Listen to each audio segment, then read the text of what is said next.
Hello, my dear students. I hope you all are very fine and working for your class test 2 very hard. Today, we are going to revise chapter 2, that is plants living and surviving. In this chapter, we are not going to discuss each and every topic of this chapter because you all are knowing the chapter is very long. So, we will try to cover all the important topics in this chapter only. Okay, so please listen to me very carefully, and during the explanation I will also focus on the important points, okay, that is important from the examination point of view. First is the terrestrial plants. Okay, the plants has been categorized into the two category on the basis of their habitat. Wherever they used to grow, according to that surrounding or environment, they has been categorized into two category, only two category. First is terrestrial plants and the second is aquatic plants. Terrestrial plants are those plants that grow on land, and land can be of the different type. Land can be hills, land can be desert, land can be marshy areas, land can be the snowy areas also, okay, or coastal areas also. So on the basis of that, they all are having the different adaptation, but these all types will come under the terrestrial plants. Hilly plants are also known as terrestrial plants. Desert plants are also known as terrestrial plant. Deciduous plants are also known as terrestrial plants, and so on.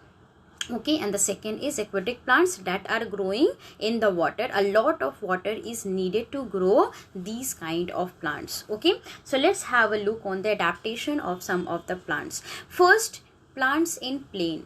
Plain is the very flat area. Okay, that means the rough areas are not there, the ground is very flat. Okay, there two types of plants are found. First is evergreen plant and second is deciduous plant.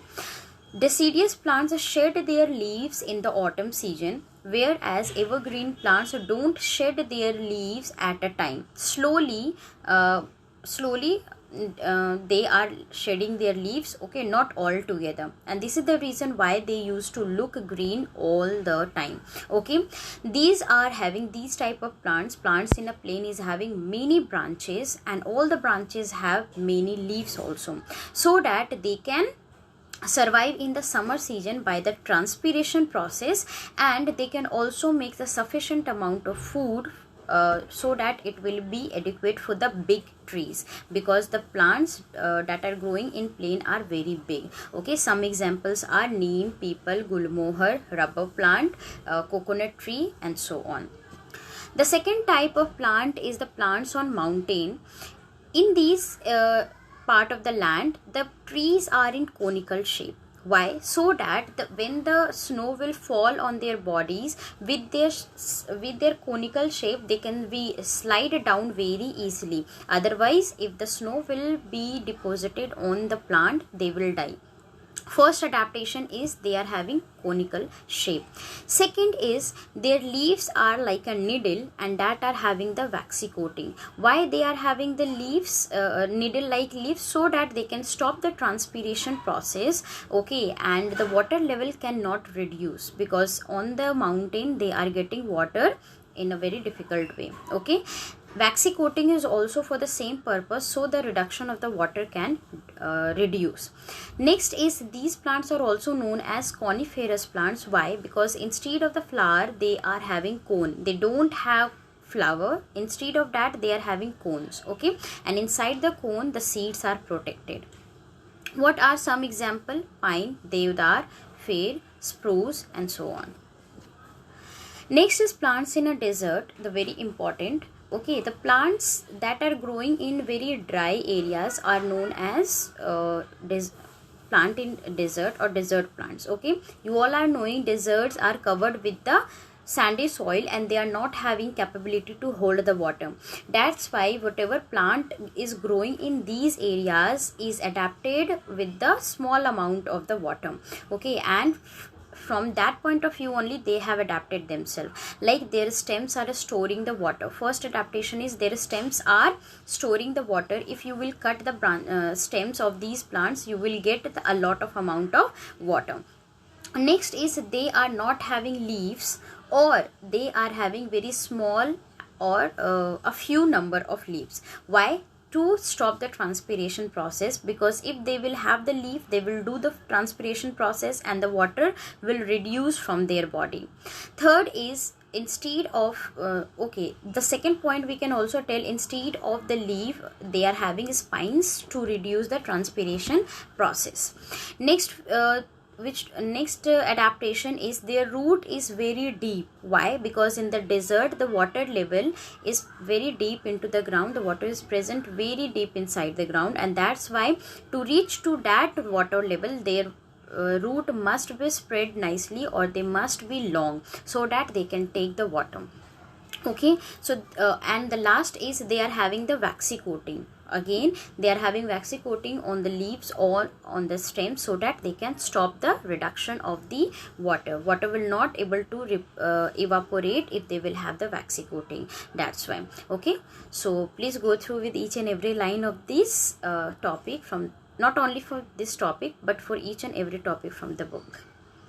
Next is plant in the swampy area. First of all, swampy areas are also known as marshy area. Marshy areas or swampy areas both are same, that are waterlogged all the time.